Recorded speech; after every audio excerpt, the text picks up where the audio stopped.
Ontem estava tão lindo a noite, quem viu? Ontem lá na montanha surgiu uma lua lá, verdadeiramente bonita. E é tão impressionante, porque lá na montanha parece que ela está tão pertinho da gente. Você desce a montanha, quando chega aqui parece que ela está tão longe, não é verdade? Mas lá ela está bem em cima do monte. E estava lindo lá ontem. E eu estava olhando ontem lá da montanha, escutando as pastoronas lá embaixo, rufando o bombo. Opa! É isso aí, tem umas meninas que vão lá e oram na montanha das mulheres. Existe uma montanha para as mulheres. Aliás, aquela montanha onde estão as mulheres é a primeira montanha onde nós começamos a orar. Foi ali que alguns valentes foram colocados para correr. Naquele lugarzinho lá. Naquele lugar teve uns valentes que foram colocados para correr lá de cima. Eu não sei o que eles viram lá, mas viram alguma coisa estranha. Porque para o Antônio, para o Elton descer correndo, teve uns que subiram lá, nunca mais botaram o pé nem aqui na igreja, nem lá perto. Montanha é um negócio ajeitado. Por isso que aquela montanha lá, eu estava lá de cima escutando as mulheres. É isso daí, filhas. Hoje nós vamos completando 10 anos de caminhada aqui, né? Hoje, né, bem? 10 anos. 10 anos de igreja. E ontem o Elton fez uma pergunta para mim e eu fiquei matutando ela praticamente a noite inteira. Ele perguntou para mim: o senhor se sente realizado? Depois de 10 anos. Eu não dei ele a resposta ainda, mas eu estou pensando para dar. Porque para você falar, eu estou realizado, você tem que pensar. Não é verdade? Então eu vou te responder, Elton. Ele nem está aqui agora cedo, mas depois eu vou responder ele. Mas são 10 anos de caminhada. Eu me lembrei do início da montanha, né? Primeira montanha foi bem ali pertinho. Subia eu, o Edgar, o Nelson, o Ivori, o Martins. Só, né? Subíamos ali. Aí depois um dia falei para o Nelson, mas o Edgar, arrumar uma outra montanha. E eles foram e acharam aquela montanha lá onde as mulheres estão, ali na primeira partinha dela ali. E eu nunca parei de subir a montanha. Desde quando? Quando foi, Edgar, você lembra? Uns 6 anos, por aí. Nunca parei. Nesses 10 anos, a oração da manhã começou por causa do Sami. Se hoje você tem oração da manhã, agradece aquele moço ali. Por causa dele. E eu nunca parei. Vamos caminhando. Sempre caminhando. Um dia mais animado, um dia menos animado, um dia mais alegre, um dia menos alegre, mas caminhando. Caminhando sempre, sem parar. Porque a vida é feita de dias bons e dias maus. E dentro dos dias bons, você tem momentos maus. Você tem diabão e diabinho. E você tem diabão dentro de um dia bom, e você tem diabinho dentro de um dia bom. E você tem dia mau por completo. A gente sempre tem de tudo. Mas nesses 10 anos, vai caminhando. Eu não posso compartilhar meu coração com muita gente, então eu aprendi a andar calado. Eu converso aqui com você. Ontem eu estava falando com a Silvana, entre nós dois, a gente conversa muito pouco. A gente se entende, mas eu converso mais aqui. Porque o coração de um pastor não pode ser aberto. Um dia eu matei uma pessoa na fé. Já matou alguém na fé? Mas eu matei aquela pessoa consciente. Ela congregava aqui, era uma mulher, mas ela já estava com um rolo, e eu matei ela na fé. Ela entrou no meu carro e eu contei um pedaço do meu coração para ela, nunca mais ela deu conta de andar. Coração de pastor é um negócio estranho. É uma terra que só Deus consegue perceber. coração do pastor é uma terra que só Deus percebe. Eu vou te falar por quê. Porque as minhas lutas não são iguais às suas. Ontem de manhã eu dei uma peia naquele, mas eu não gosto de fazer isso. Mas está aqui, os três estão ali, graças a Deus, obedecendo, caminhando. Feliz o homem que aguenta a pancada e permanece em pé. Feliz o homem que aguenta a pancada e permanece em pé. Infeliz do homem que na primeira pancada capota. Eu dou graças a Deus de vocês três estar aqui hoje cedo. É isso, escuta a palavra e bota ela para funcionar, ué. A palavra machucou você? É porque você está falhando em algum lugar. Antigamente, o casal que estava junto aqui, entrava aqui, eu chamava de puta, ficava ofendido. Casou, parou. Quando eu falo viado, que não tem viado, não está ofendendo ninguém. Quando eu falo ladrão, aqui não tem ladrão, não está ofendendo ninguém, mas se tiver um ladrão, ele está ofendido. A palavra é para isso. A palavra é para causar um impacto na pessoa, de modo que ela se torne consciente da sua necessidade. Hoje eu escrevi cedinho. A primeira mensagem que eu posto todo dia cedo é para minha casa, para os meus filhos. É a mesma mensagem, porque o que eu falo para você, eu falo para eles. Eu postei lá, não perca seu tempo. O tempo não dá tempo para o tempo. Uma hora eu vou te mostrar meu caderno de salmos, você vai ver. Davi fez 150, eu já fiz mais de 200. Porque Davi morreu cedo. Então eu já fiz um salmo sobre o tempo. Não brinque com o tempo, porque o tempo não dá tempo. E ele não tem tempo para você. Guarda isso. O tempo não dá tempo e não tem tempo para você. Tanto que ele não te espera. Ele faz no tempo dele. E ou você se ajusta ao tempo que ele está determinando, ou você está fora do tempo. Quem está fora do tempo morreu antes do tempo. Por isso que o tempo é um negócio interessante. E nesses 10 anos, nós procuramos caminhar fazendo as coisas de Deus. Errar, todos nós erramos. Eu erro bastante. A diferença sua é que você erra por ignorância, por não conhecer, e eu erro consciente. Todos os meus pecados são conscientes. Pecado de pastor é consciente. Não tem um pecado de pastor que é inconsciente. Todo pastor, por isso que para o pastor não há socorro. Para pastor não há socorro. Deus não socorre a pastor. Abre a Bíblia em Hebreus 4:6, dá uma olhadinha lá, 6:4, os perigos da fé. Leia aí para você ver que você vai tomar ciência de coisas que você talvez não sabe e que depois é problema. Hebreus 6:4. Hebreus 6:4.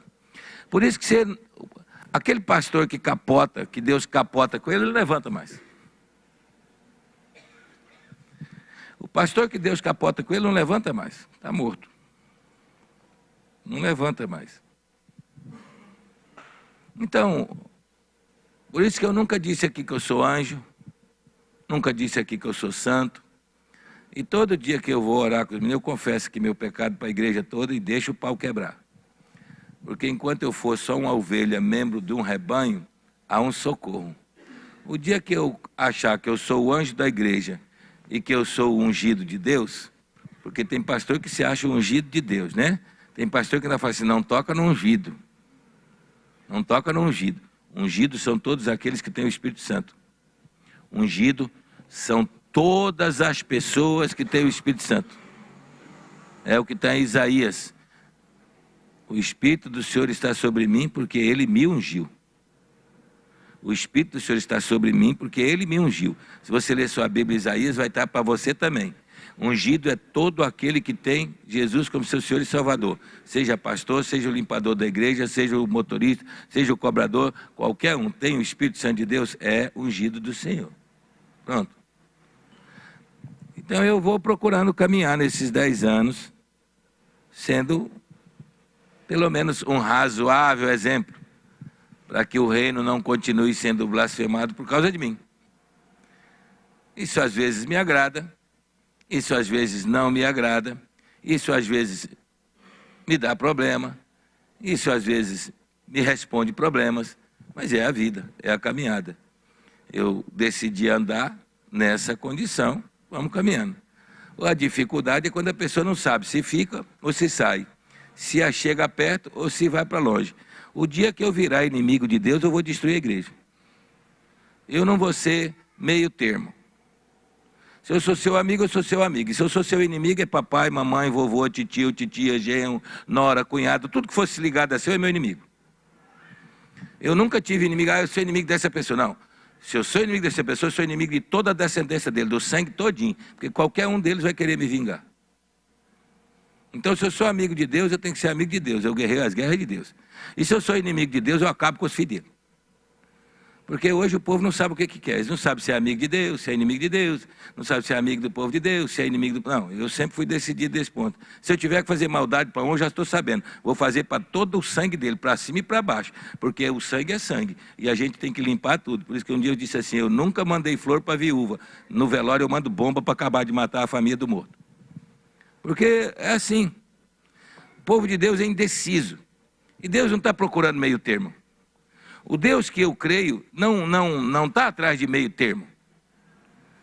Ou ajunta, ou espalha. Ou serve, ou não serve. Ou é justo, ou é injusto. Ou é puro, ou é impuro. Não tem meio termo. Não existe meio termo na Bíblia. Mas a vida cristã hoje é de meios termos. Lembra do mais ou menos? A vida cristã hoje é o mais ou menos. Deus não opera no mais ou menos. Deus não está no mais ou menos. Quem não está com Deus, não está largado no mundo. Quem não está com Deus está com o diabo. Não tem conversa. Tem duas forças disputando. Deus e o diabo. Quem não serve a Deus, serve ao diabo. Quem não está no exército de Deus, está no exército do diabo. Não foi à toa que Josué chegou para o anjo e falou assim, se é dos nossos... Quem é que lembra dessa passagem? Se é dos nossos ou... contra nós. Não é à toa que Jesus disse, se não é por nós, é contra nós. Ó, tem alguém falando lá no seu nome, pregando, ó, se não é contra nós, é por nós. Não tem meio termo. E nesses 10 anos de famílias em Cristo, nós procuramos andar sem meios termos. Firme. E eu creio que a igreja poderia ser maior, se eu fosse mais condescendente, se eu fosse mais love, ela poderia estar com 1.000, 5.000, 20.000 pessoas. Se eu botasse em prática aqui o que eu conheço de teoria de política, nós estávamos aqui lotados de gente. Se eu botasse em prática o que eu conheço de teoria de política, nós íamos eleger aqui dentro dessa igreja 3 vereadores. É só entrar no partido certo.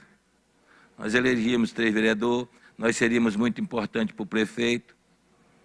Certo? Nós seríamos importantes. Esse prefeito aí foi vereador junto comigo. Percival, eu trabalhei com ele. Então, se nós estivéssemos envolvendo com o mundo, com a política, talvez nós já tivéssemos sede muito maior, talvez nós já tivéssemos 10, 12 terrenos por aí, talvez a gente já tivesse, talvez, mas talvez não tivéssemos o caráter que nós temos hoje. Porque para você fazer coisas, você tem que abrir mão de princípios. Para que nós pudéssemos ficar bem relacionados com a política, se nós quisermos nos relacionar bem com a política, nós temos que abrir um pouco mão do nosso caráter. Porque não existe político anjo, não existe político que não seja mentiroso. Todo político crente é mentiroso. Eu cheguei aqui e comentei cedo ali, eu acho que a igreja que eu falei que eu vou despejar, ela ouviu, porque ontem mandou pedir um acordo aí. Ai, vamos fazer um acordo. Aqui não, comigo não. Meu acordinho com a igreja é 5.000. Ontem foi procurar lá, a sua dívida já está em 20.000. Para você regularizar seu negócio, que é não ter acordo, é pagar tudo o que deve. Para mim é 5.000. Por quê? Porque é de igreja. Se fosse qualquer outro, eu faria por 3. Para ela é 5.000. E é à vista. porque é uma casa de nó cego, administrada por um nó cego, conduzida por um pilantra, administrada por um pilantra, que está dando problema lá. Então isso não é casa de Deus, isso é casa de gente à toa, de vagabundo. Por isso que para você andar firme, você tem que segurar a ponta. Manda lá, vamos fazer um acordo. Aqui não. Aí caçar o acordo lá, aqui é 5 contos, não tem acordo, paga. Se fosse para qualquer membro daquela igreja, eu faria por 3. Porque coisa de crente, quando é para mim, é 3 mil. E tem que pagar. Para aprender a andar direito. Então, nesses 10 anos, eu já amoleci de um lado, já empombei do outro lado, mas eu sempre procurei manter um padrão com a igreja. Você é feliz com a igreja? Você é feliz com isso? Você está realizado nesse lugar? Pensa antes de responder. Então hoje, nós vamos pegar lá em 2 Coríntios 9,5 e ver que a bênção, ela tem que ser preparada. A Bíblia é um contexto, não é um pretexto, não é feita de pedaços, ela é um contexto inteiro. 2 Coríntios capítulo 9, nós temos que preparar a bênção. Talvez estamos preparando a bênção.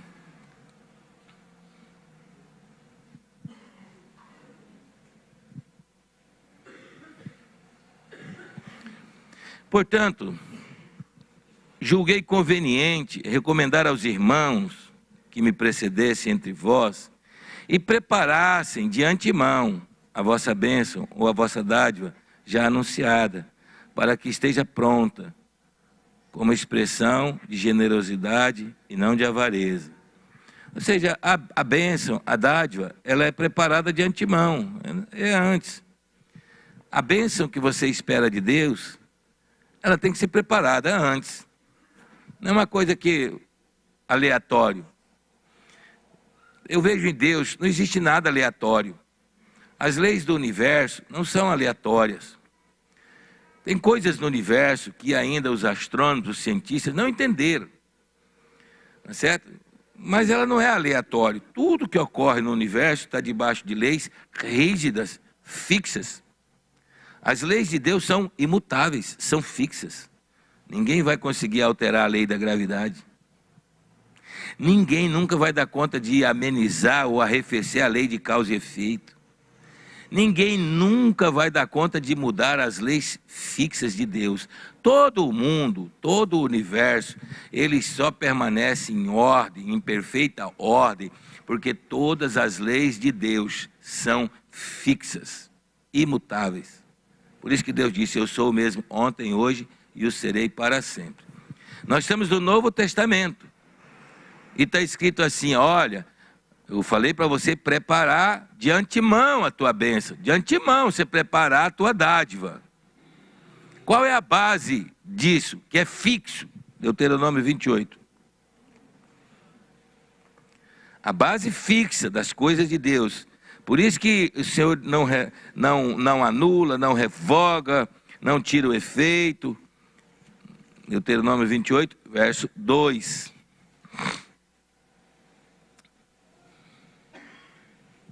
Se ouvires a voz do Senhor teu Deus, virão sobre ti e te alcançarão todas estas bênçãos. Então lá atrás já estava avisado, olha, a bênção não é uma coisa aleatória.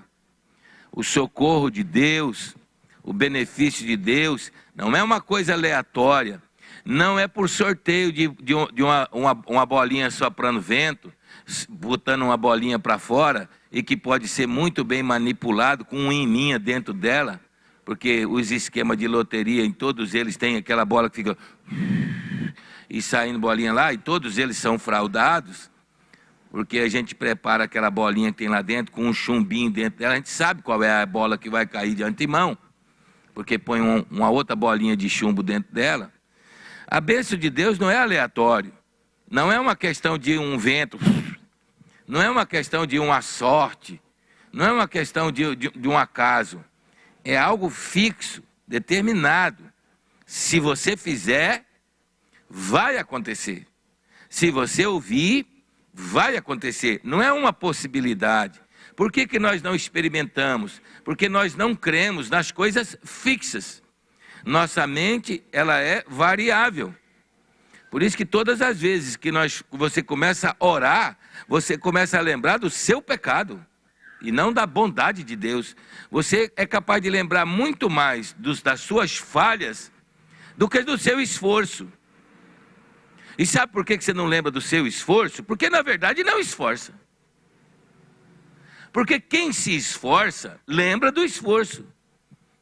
Toda vez que eu subo naquela montanha, o diabo fala para mim, pula. E eu falo para ele, não pulo. Quando que ele vai parar de falar? Nunca. Quando que eu vou ter que parar de dizer, não pulo? Até o dia que eu quiser, porque o dia que eu quiser não é o diabo que manda em mim. Eu já fui livre. Está vendo como é que é uma coisa? Se eu já fui livre do diabo, não é o diabo que manda em mim. Porque nós não acreditamos nem na libertação, amado. Nós não acreditamos nem na nossa libertação. Se você um dia foi liberto, passou por libertação, já renunciou, você já está livre. Se o Filho do Homem vos libertar, verdadeiro. Mas você ficou preso ainda na sua mente. Por isso que o diabo não aparece no meu quarto, o diabo não põe a mão em mim, o diabo não fala. Não, ele pode falar o que ele quiser, eu obedeço se eu quiser. Eu já sou livre. O Senhor já me libertou. Eu peco quando eu quero, porque eu quero, não é porque o diabo faz nada. Eu, para pecar, não preciso do capeta. Talvez você já é mais puro, mais santo, aí o pecado o diabo tem que fazer você pecar. Como eu ainda sou um comum do mundo, então o diabo não precisa, não, às vezes eu sou o diabo da minha vida. Muitas vezes eu sou o capetão da minha vida. Agora tem gente que está mas eu ainda sou precisando de converter ainda. Eu ainda vou me converter. Então a bênção não é uma coisa aleatória, viu lá? É se você obedecer. Você quer ver a outra confirmação disso? Crônicas 7,14. 2 Crônicas 7,14. Aqui tem 4 atitudes para você ser receptor da bênção.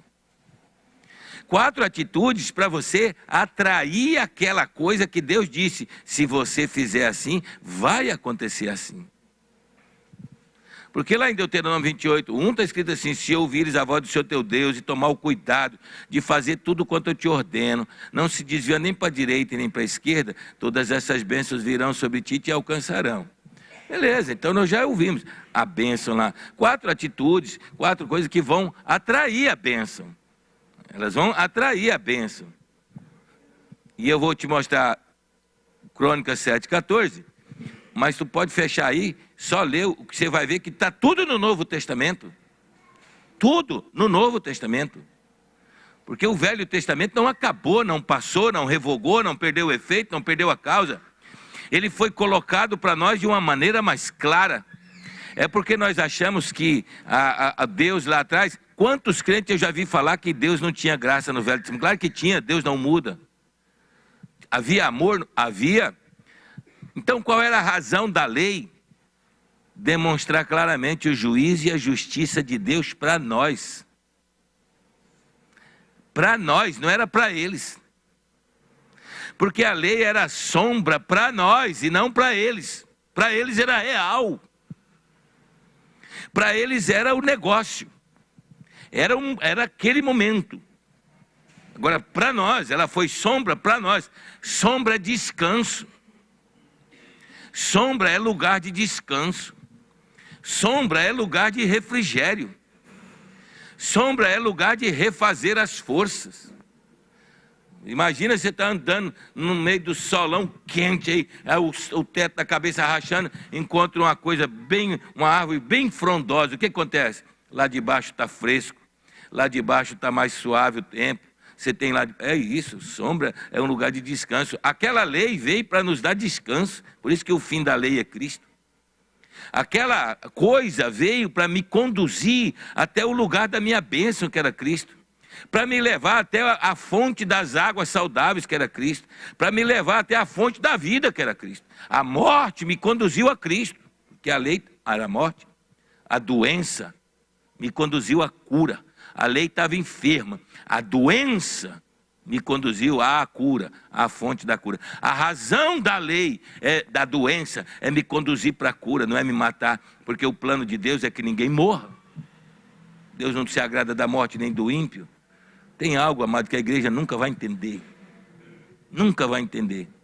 E um dos meus pensamentos, se eu sou realizado ou não, é porque eu falo coisas que não entende. Não tem como entender. Eu virei uma besta. Primeira atitude para você ser receptor da bênção. Tiago 4,10. Humilhar diante de Deus.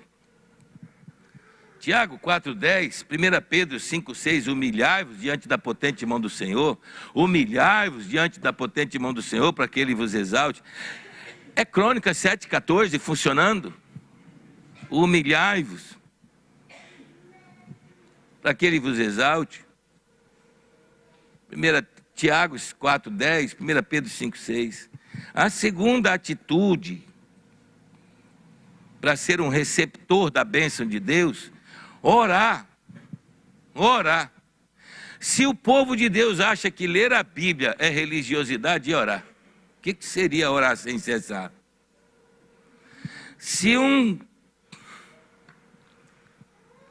Rapaz, eu preciso aprender a amar crente. Eu acho que essa é a minha luta. Essa é a minha luta. Eu preciso aprender a amar crente. Porque eu, verdadeiramente, no meu coração, eu quero ver o capeta comer crente. Eu ainda tenho gosto por isso, de ver o capeta arrebentar com a pessoa.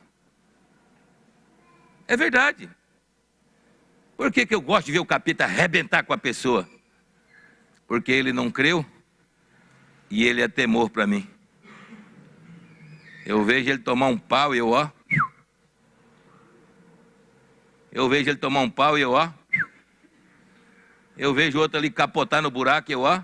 O prudente vê o mal. E ó. Por isso, amado, que eu não me importo com os caras que estão perdendo marido, que estão perdendo mulher, que estão morrendo, que estão na droga. Eu não me importo com isso, não. Eu vou desviando do caminho. Se não tiver um besta para cair na minha frente, daqui a pouco é eu que fico besta. Porque sábio não aprende errando, não. O idiota aprende errando. O sábio aprende com o erro do outro. O sábio aprende com o erro do outro, não é com o dele, não, é do outro. Ele vê o erro do outro, ó. Eu vejo onde é que essa meninada falha, ó. Eu vejo, ó. Só vou desviando. Por isso que você acha que a minha vida é boa, não, a minha vida não. A sua vida é que fez a minha ficar boa. Orar. Qual é o crente que gosta disso? Qual é o crente que tem prazer nisso? Orar. Vai lá para você ver. Mateus 26, 41. Vigiai e orai. Você não sabe a hora. Você não sabe o dia. Marcos 13, 33. Vigiai e orai. Ora e vigia para a sua fuga não acontecer no sábado. Ora e vigia para a minha fuga não acontecer no Shabat. O que vai ter o Shabat, será? Por isso que eu falei para você que Shabat é descanso. Ora, para que a sua fuga não ocorra no dia que você estiver descansado. Ore, vigie. 2 Tessalonicenses 5,17, Lucas 22, 46. Jesus um dia disse, rapaz, você não consegue vigiar comigo nem uma hora. Você não consegue vigiar comigo uma hora. Eu chamei você, trouxe você para cá. Por que você acha que Jesus chamou aqueles três? Porque eles eram mais amigos? Eles eram mais amigos? Amós, é para trás aí um pouquinho. Capítulo 5, verso 4. Pois assim diz o Senhor a casa de Israel, buscai-me e vivei. Verso 14. Buscai o bem, não o mal, para que vivais. E assim o Senhor, o Deus dos exércitos, será convosco, como dizeis. Mas quem é que quer buscar a Deus? Eles querem que Deus busque eles. Eles querem que Deus saia aí catando negalaço para trazer para dentro de igreja. Eles querem que Deus fique correndo atrás deles, insistindo com eles para eles virem. Deus não insiste com ninguém. Com ninguém. E por último, a atitude que atrai a bênção, converter dos maus caminhos. O que no Novo Testamento vai chamar arrependimento. Arrependei-vos, Isaías 55, 7, Jeremias 36, 7 e Tiago 4, 9. Convertei-vos do seu mau caminho. Humilhar-se diante de Deus, orar, buscar a Deus, se converter dos seus maus caminhos. Aí a bênção vai vir. Consequência natural da vida. Sem você ficar preocupado se vai ser hoje, se vai ser amanhã, porque elas virão sobre você todos os dias. Porque basta a cada dia seu próprio mal. Então Deus tem para você todos os dias coisas boas e coisas não tão boas, coisas fáceis e coisas difíceis, coisas muito difíceis e muito fáceis, e assim é a nossa vida. Agora, sem essas 4 atitudes aqui, ó, ninguém vai ter bênção. Às vezes nós quebramos uma delas. O que é que nos faz ficar separado de Deus? Fecha os teus olhos. Pronto, livra dele. O que é que nos faz ficar separado de Deus? Uma coisinha só, se livra dele. Agora essa coisinha pode ser por palavras, por atitudes, por pensamentos. Essa coisinha pode ser de tanta forma. Só tem uma coisinha que nos faz separar de Deus, que nos separa de Deus. E é essa única coisinha que segura isso aí. Ó. Por causa dessa coisinha nós não nos humilhamos, não reconhecemos. Por causa dessa coisinha não oramos, não buscamos a Deus e não mudamos a nossa caminhada. Simples. Essa coisinha que trava a minha e a sua vida.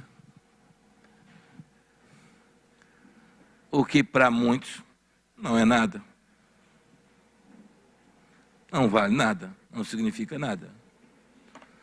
Por exemplo, eu conheço muito crente que bebe e acha que está bem. Tomara que o filho dele vire alcoólatra. Pronto. Porque quem bebe é vagabundo, cretino, sem vergonha, porqueira. Causou tantos males por causa da cachaça e não entende. Então vai se lascar, vai se danar para lá. Eu não ando com bêbado. Você bebe, eu não bebo, não tem como a gente andar junto. Você fuma, eu não fumo, não tem como a gente andar junto. Não tem como a gente andar junto. Não andarão 2 juntos se vocês não estiverem de acordo? Não anda.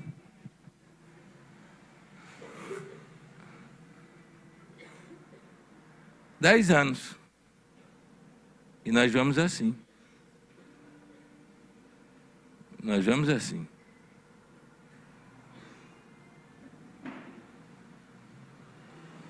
Chorando e semeando.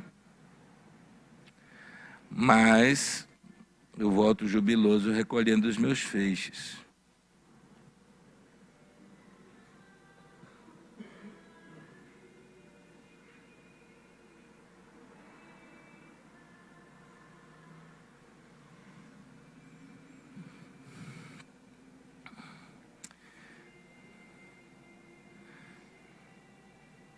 Última vez que o meu irmão mais velho esteve aqui, eu falei algo para ele, acho que ele sentiu que agora ele já entrou aqui no Face e ele fica mandando mensagem para mim e eu mandando mensagem para ele. A gente está se cativando. Estou catequizando o índio. Vamos caminhar? 10 anos que eu estou fazendo isso. Fecha os teus olhos, você vai fazer isso quanto tempo? E você sabe qual que é o maior peso comigo? Eu não posso mudar de igreja, você pode. Um dia eu falei para um aborrecido aqui, que ele ficou me aborrecendo, eu falei, olha, para você é simples, você muda de igreja e vai aborrecer outro. Agora, eu não posso mudar da igreja por causa de você, então eu sei que tem que sair, eu não posso sair. Então você sai logo, não invoca não. Porque imagina, eu não vou sair da igreja que eu estou há 10 anos por causa de ter um cara aborrecido aí. Se ele não me tolera, então sai, eu sei, eu não vou sair. Eu já avisei, eu sei, eu não vou sair desse lugar. Então, é melhor se ajeitar comigo, né? E dê graças a Deus, porque senão você vira página virada e arrancada e destacada do meu folhetim.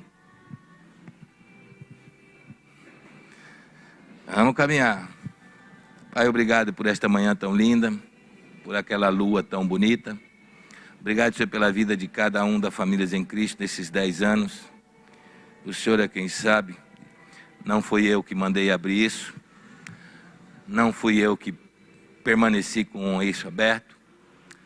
Se dependesse de mim, não estava ninguém aqui. Isso é um problema do Senhor. A vida de cada um aqui é um problema do Senhor. Se o Senhor não ajudar e não resolver, ninguém vai fazer nada. Se o Senhor não abençoar, ninguém vai fazer isso. Então que seja o Senhor a abençoar o teu povo. Que seja o Senhor a falar com o teu povo. Que seja o Senhor, porque foi o Senhor que criou esse povo. Então que seja o Senhor hoje a falar com todos os filhos da família em Cristo. A dar a eles, ó Pai amado, o entendimento da tua palavra, como o Senhor disse que se agrada de que nós possamos conhecer e entender. Mas como vamos conhecer e entender se não há quem ensina? Então providencia, Deus, alguém para ensinar. Providencia alguém que possa ensinar. Porque como nós vamos te conhecer? Como nós vamos te entender se não há quem ensine? Então o Senhor levanta no nosso meio o profeta, o mestre, o pastor, o apóstolo, o evangelista. Encontra aqui a Ana, a Ruth, a Maria, a Esther, a Noemi. Encontra aqui os Paulos, os Daniéis, os Josés. Eu devolvo a ti essa igreja, a igreja do Parque Universitário, de Tiquira, de Pochorel, de Campina Verde, da África, são tuas. Então que o Senhor se manifeste sobre elas e que o Senhor se faça conhecer em todas elas e que o Senhor se deixe achar em todas elas. Em nome de Jesus, são 10 anos que estamos caminhando. Ajuda-nos a caminhar por mais um tempo. Faça o teu povo caminhar e crescer e a despertar para a necessidade da oração, da comunhão, do partir do pão, a necessidade do envolvimento com a palavra, com o reino, com a obra. Gera no teu povo a convicção do que estamos fazendo. Para que não haja tanta desistência, não haja tanto ida e vinda, para que não haja tanta preguiça, para que não haja tanto debate, para que não haja tanta questão, alinha a tua casa, alinha a tua casa. Te agradeço pela vida da Amanda, que hoje completa mais um tempo, que o Senhor dê a ela mais um tempo, 2 tempos, mais metade de outro tempo, porque mulher velha demais também fica feia demais. Então, Senhor amado, dê a ela o tempo necessário, em nome de Jesus. Abençoa ela na sua profissão, no seu chamado. Dê a ela, Pai amado, o ministério de poder, de sinais, de prodígios e maravilhas. Livra ela do mal, do homem mau, do violento, do drogado, do viciado, do mentiroso. Pai, em nome de Jesus, abençoa a sua cesta, sua amassadeira, seu trabalho, seu salário, e que ela cresça cada dia diante do Senhor e diante dos homens também. Abençoa, Senhor, todos os enfermos desta casa, os que fizeram cirurgia, os que estão tratando, os que estão tomando remédio, que eles sejam sarados e curados pelo Senhor, em nome de Jesus. Amém? Parabéns para... pode ficar velha demais não, fica feia. Você ainda está crente? Ora. E ora. Amém, povo abençoado. Daí nós vamos fazer 10 anos. Então amanhã nós vamos ter atividade. Depois de amanhã, nesses 3 dias, nós vamos ter 10 anos de igreja. Ore e fale pela igreja. Amém? Pai, nós abençoamos aquele alimento, consagramos ele a Ti. Que ele seja para nós alegria, sustento, comunhão e paz. E lembra, humilhar, orar, buscar e converter. E a bênção vem.